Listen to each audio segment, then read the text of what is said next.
ഹ എഴുതുന്ന കേട്ടോ. ഹ എഴുതി തരാം. ആദ്യം നമ്മൾ ദാല് പഠിച്ചില്ലേ? ആ ദാല് എഴുതുക. ദാല് എഴുതുക.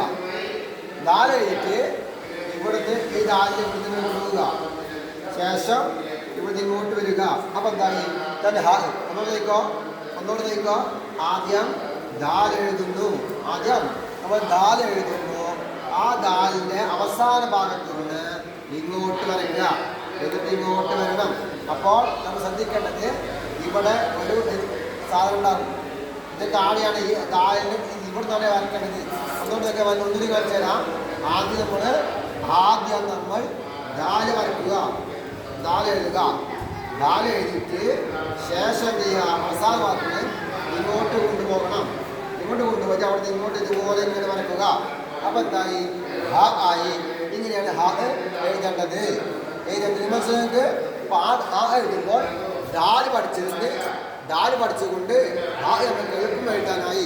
ആദ്യം ദാൽ, പിന്നെ ഇതിങ്ങനെ വരയ്ക്കുമ്പോൾ ഹ ആയി മാറുന്നു. മനസ്സിലായെങ്കിൽ ഇതുപോലെ എല്ലാവരും എഴുതി പഠിക്കണം.